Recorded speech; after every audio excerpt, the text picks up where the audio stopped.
Last year, almost exactly to this day, is when I received my Intrepid 4x5 and started my my adventure, my journey into large format. And it was something that I had been wanting to do for a very, very long time. And I did a lot of research. I read a lot of books. I read a lot of articles and forums. And forums are a really kind of difficult place to navigate because there's a lot of misinformation out there. So stick to the books, really, is my best advice if you're getting into large format. I was also trying to watch as many videos as I could, but even a year ago, there wasn't like a huge library of videos on YouTube yet. It really seems like over the last year, it's just blown up. And I'm really appreciative of that because I'm finding out some things that I didn't really know all that much about or I forgot about. And it's been really, really great, especially watching people like Nick Carver, who does a lot of 6x17. He's been doing that for a while. It's really inspiring and it makes me want to get into 6x17 or even just any sort of panoramic style large format photography. But sometimes that's better left to the people that are better photographers like Nick. But the video that you guys are seeing right now, I shot last year. This is, I think, my third trip out with the Intrepid 4x5. And I was learning a lot, that's for sure. No matter how much I read, no matter how much I studied, I could not prepare myself for what the actual hands-on experience of 4x5 was like. And I gotta say, it was damn difficult. At the time, I was really disinterested in color because I was shooting with Portra 160, which is a great film stock, but I was scanning with my Fuji X-T4 and converting with Negative Lab Pro. There's something amiss with scanning with the X-T4 where it sort of creates artifacts in the images, and I was getting really, really frustrated because these artifacts weren't accurately rendering the colors that Negative Lab Pro was converting. So I had these really messy images and the colors were just wildly off. And pair that with a developing tank that just wasn't working, the Mod 54 or Mod 45, I think it's Mod 54. Anyways, if you're watching this and you're getting into 4x5 and developing at home, don't buy it. Don't waste your money on it. Buy the Stearman Press 445. You'll thank me later. It's worth the extra money because you're never gonna waste money on underdeveloped or completely ruined film.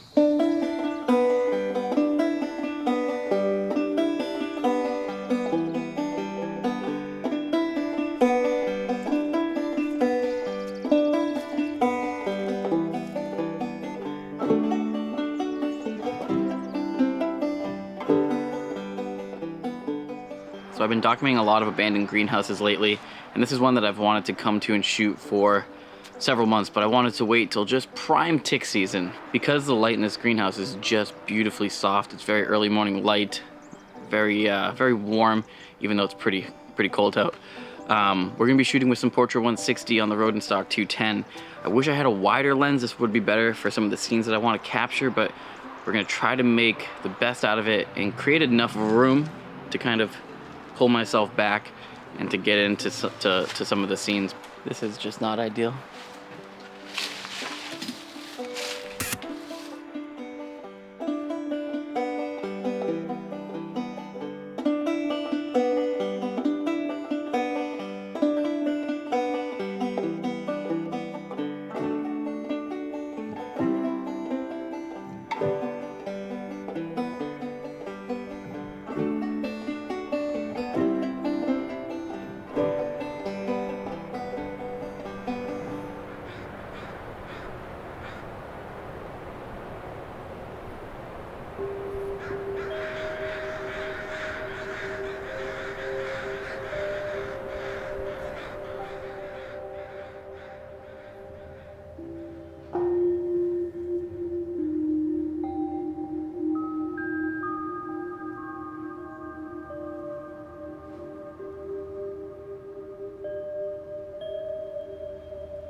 Back in 2020, when I was unemployed still, and still in the midst of the pandemic. There was a lot of restrictions and things like that.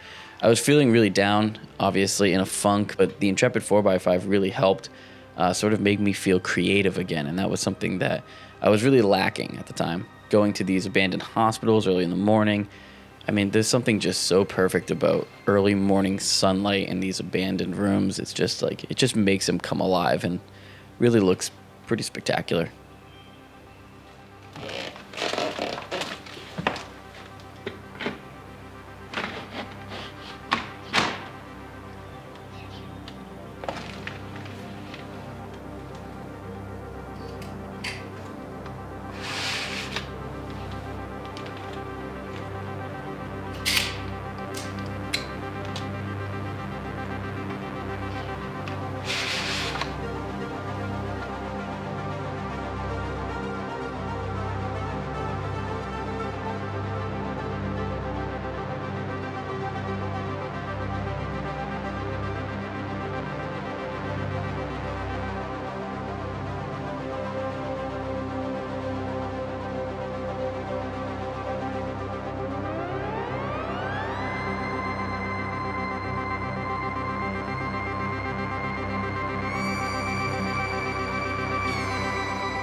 The hard part about 4x5 is that it's just a big ass camera, though, and I certainly kind of felt the effects of that walking around the abandoned hospital grounds and going in and out of the buildings and walking around outside. So I've been walking around here for close to 3 hours now, and I've only gotten 2 shots from today.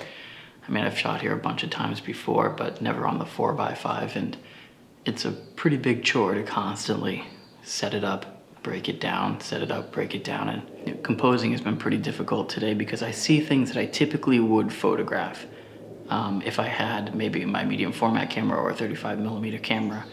But the fact that I'm shooting with the 4x5 today makes it a lot more difficult, and I'm a little bit more choosy with what I want to shoot, because when it comes right down to it, it's all about, you know, is this photo worth it? And I've passed up a lot of areas where I kind of was on the fence about it, and it is what it is. Today's been a pretty difficult day of photographing. Which made me realize that, you know, maybe there are better formats for this. Obviously, 35mm medium format are better for just kind of walking around and documenting things, and try to relegate large format, and in particular my Intrepid 4x5, to my bigger projects, to things that I've thought out a little bit better, things that I want to accomplish, things that need that sort of level of detail and precision that only large format can offer.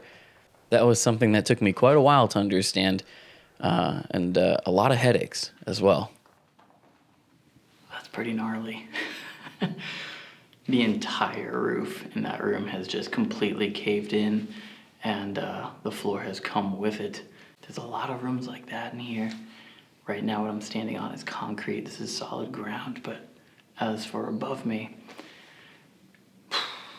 who knows? So I'm back down on the first floor. I'm gonna photograph that chair in this sort of, I forget what they call those, turrets, I think. It's kind of like a partial turret. But there's this nice old school chair that has been bleached in sun. It looks really cool. And I'm gonna photograph that, but I realized that the red rug that I'm standing on is not cement. It's actually wood, because once I came back in here, I could hear the wood start to creak, which I didn't hear the first time. So definitely a little bit sketchier, but not as sketchy as the second and third floor, because some parts didn't even have floors. So I'm gonna set up the 4x5 here, take a shot.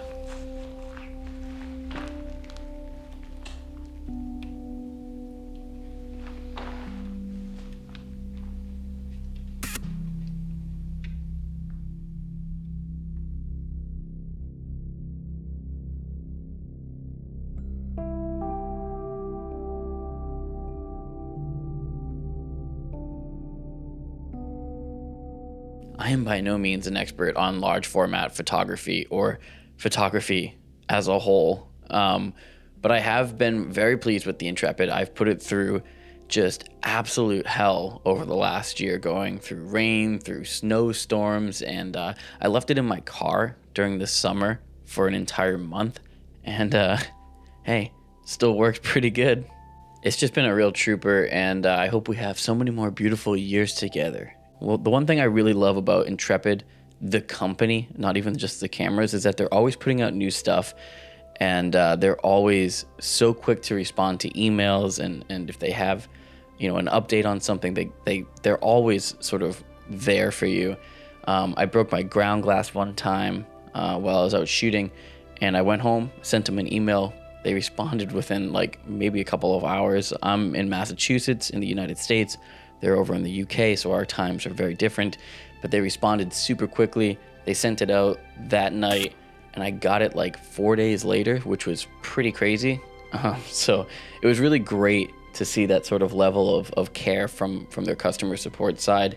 That just kind of goes a long way with me, because when I need something, I know that I have a company there that's not going to try to like scam me or say, oh, this is out of warranty, or we can't do that for you, or if you send us this or that, you know, we can do this.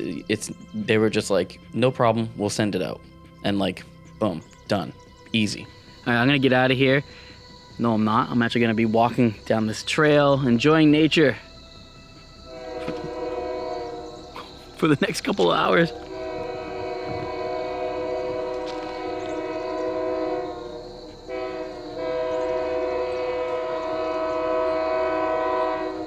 Oh shit, there it comes. Okay, let's get off the train character now.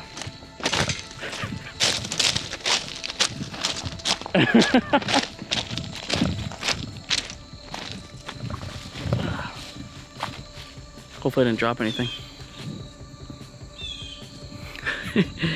Okay, I'll see you guys in the next one. Bye.